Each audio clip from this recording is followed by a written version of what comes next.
Welcome every pony to the wonderful world of Equestria. Sharpen your hooves, put on your beaks, cause it's Grifon time.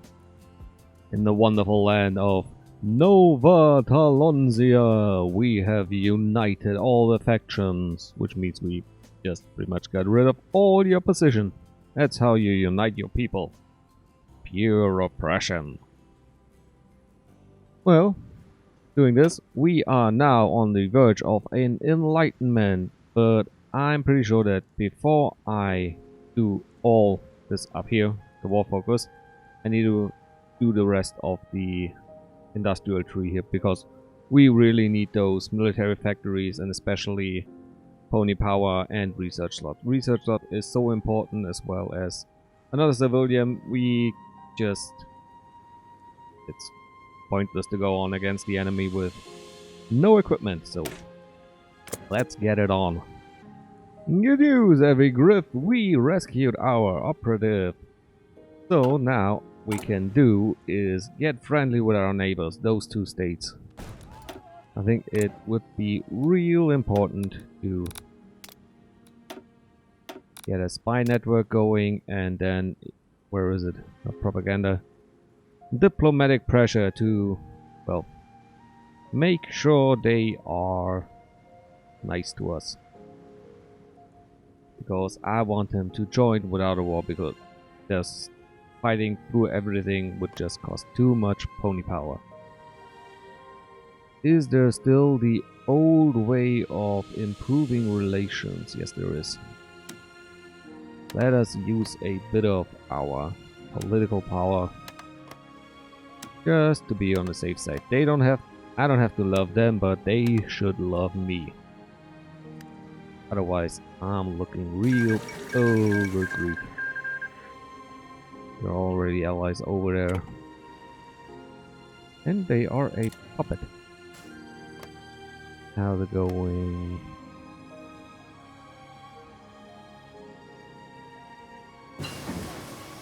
Oh!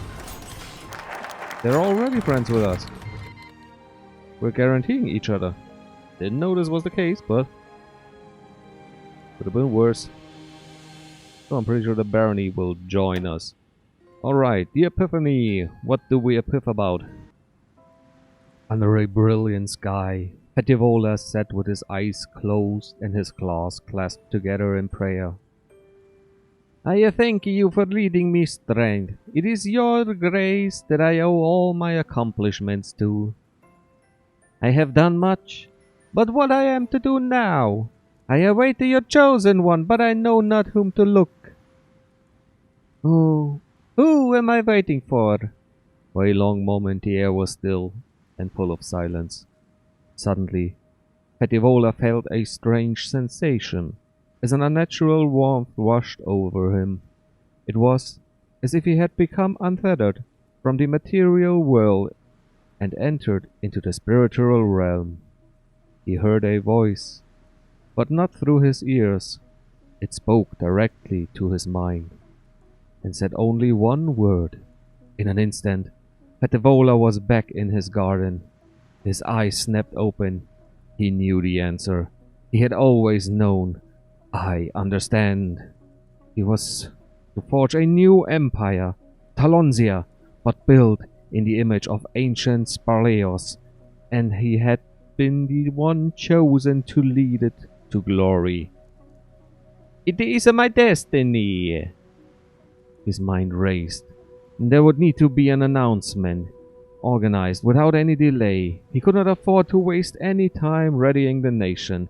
There was still much work to be done. The throne is vacant no longer. We lose the regency with a quite nice modifier on defense. Amilcare Vetivola gains chosen of Arantigos Boreas. Division speed 10%, mobilization speed 20%, division organization plus 10%, recruitable population plus 5%, justify war goal time minus 50%, AI modifier on offensive, yeah, doesn't care about this, offensive war penalty, defensive war stability modifier minus 1%, But Petivola gets bad shit crazy. Ability minus 40%, and we are losing what was it, 0.3% a week, so yeah. That's not good with the whole, oh, I want to go for the board research slot, so yeah, not too happy I chose this one before I read it in Nation. Oh, we want our own focus tree. How deep do I have to go before I get a research slot down here? I saw one. You know what? Filter! Oh, there's one already. Alright. I think I should go down here first. And then I can still say, alright, it's possible to counteract. Yeah, we could spend for a bit of stability. Just 50 diplomatic points. That's less than we lose. Yeah, we can, you know, rub along. Should be working out. One nation. To the rest of the world, the Lonzier fell long ago. A forgotten kingdom from a bygone age. Petivola cast a steely gaze over Parliament as he spoke, with a trademark intensity that made it impossible not to become enthralled. Of course, we know this to be false. For centuries, the Longians have endured. Beset on all sides by the hostile powers, we fought and we survived. He smiled, his words ringing out with pride. And soon we will rise to take our rightful place. For on the horizon lies our ultimate conflict, the final struggle for our very survival. It is a momentous challenge, but once we overcome it, there will be no force left on this world to deny us our destiny.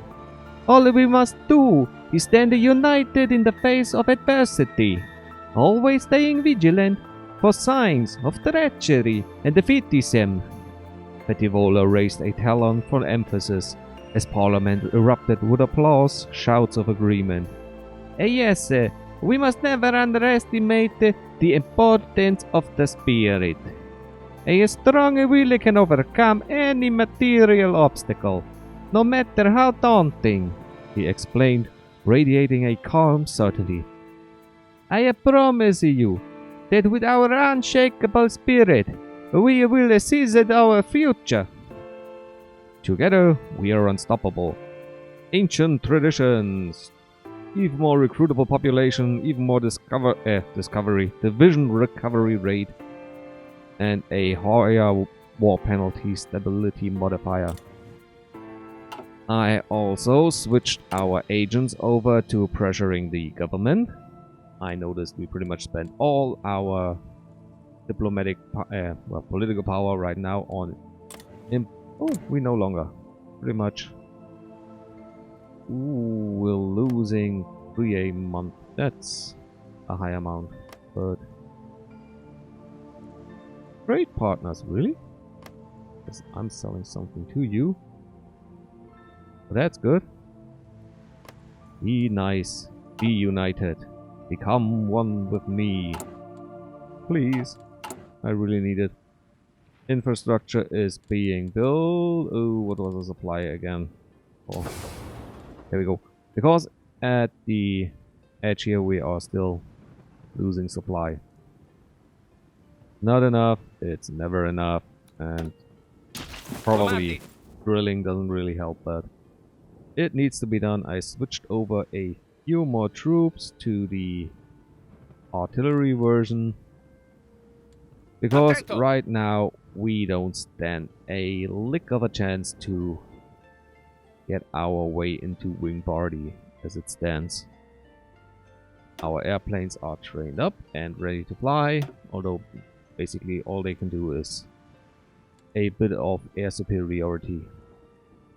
And we are getting closer and closer. Alonzia awakens to the nitty-gritty of this campaign.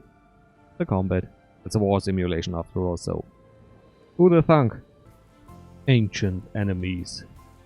At an army base near the eastern border, an unsuspecting garrison was surprised to find their morning routine interrupted by a visit from their supreme commander himself. The troops marched out from the barracks, forming rows in front of the platform where Petivola stand. Once they were all in proper position, Petivola cleared his throat. "Greetings!" His voice boomed. He smiled widely. "It warms my heart to see such beautiful servants to Talonsia. Truly, your skills are indispensable, and all your dedication will be needed for the fight that lies ahead of us." His expression abruptly lost its joviality, turning deadly serious. "The hour is near for our final confrontation with the Wingbatian menace. They, along with their enslaved minions, seek nothing less than the destruction of our entire nation." A blanket of tense unease fell over the base. "This struggle will demand every citizen's and soldier's total commitment. The reputation, hesitation, and the likes are signs of weak spirit and cowardice, which have no place in the heart of a Talonsian." Petivola continued, casting a determined gaze over the troops. "Each of us must remember our old-world superiority as mountain fighters. In ancient times, we brave warriors beat back the Wingbatians and stood up to them unshakably in order to keep Talonsia safe from the barbarism." He brought a clenched fist against his chest. "There must be no doubt. He who wavers has forfeited his life. Cowardice has no place in our ranks." Petivola's words thundered across the base, inspiring spontaneous cheers from the audience. "Never forget it. We are fighting for our homeland. No soldier in the world may be better than we, the sons of our Antigos." "The barbarians are at the gates, and one focus by... Oops, sorry. Oh, hiccups. One focus bypassed. It's the one for Francia, because half of Francia is no longer existent, so... They cannot get an ultimatum, but we can send one to Arantigos. The great question would be, what happens if they say no? Ooh, and what are you? National Republic of Turin. You are mostly supremacy. Your leading faction is supremacy, so I don't know. But I think I wanna switch over him to Wingbardy and let him influence them. Also, we wanna... What was the maximum? The maximum was 100, so there's not really much point in increasing our opinion even further. If the ultimatum doesn't go through, or if they refuse, I don't know what's going to happen. It would be kind of hard to go to war with a country we don't share a border with. We don't have any type of paratroopers or something. But, well, we will see. Oh, that's a problem I haven't thought about. I'm not just running low of other stuff, I'm also running low on trains. That's bad. Alright, nothing for it. For a while, I gotta suffer it. Step back. Darn it! Well, our ultimatum has been accepted. Surprisingly, the barony of Arantiga, the home of Arantiga Boreas, has accepted our demands and ceded total control of their state to us.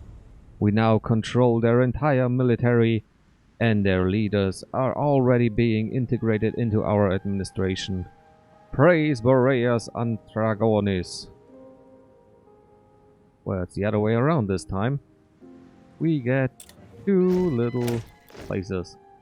There's the information. Great historical importance, the cradle from which sprang an empire mightier than any which graced the world before or since. Unfortunately, their decline is not one that they will be able to reverse on their own. The reality is that we are heirs to the Artegan identity, and we are the ones who must bring it back to greatness. And the Grifonian Empire declared another war. They just can't stop themselves. That's really bad that the Order of Trinity is gone. I'm pretty sure I can get a claim on this region, probably down here then.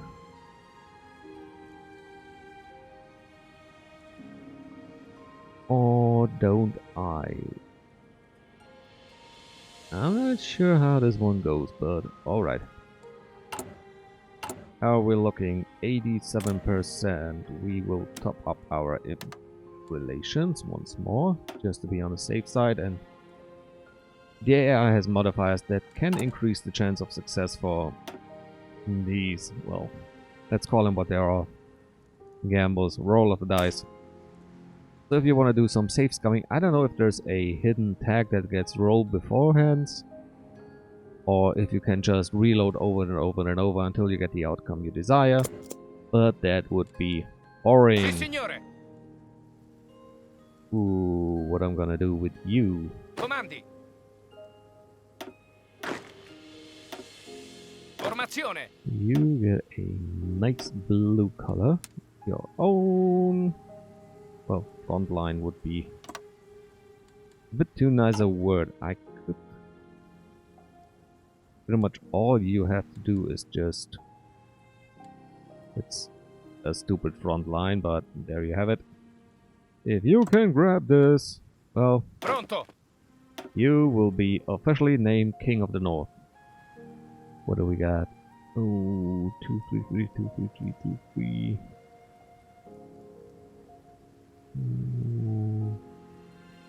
Skirmisher Commando, Infantry. Yeah, we got infantry.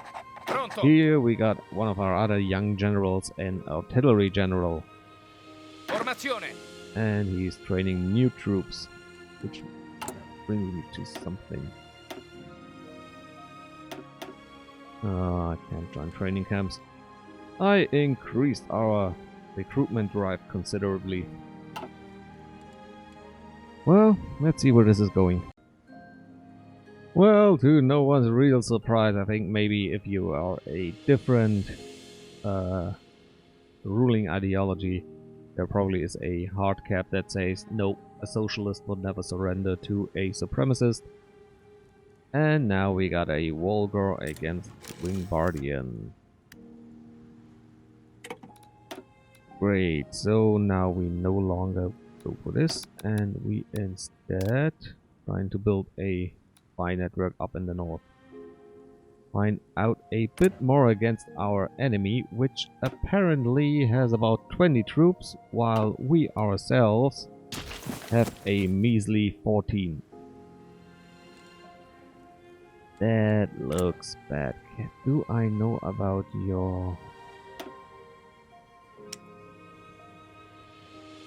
army intel?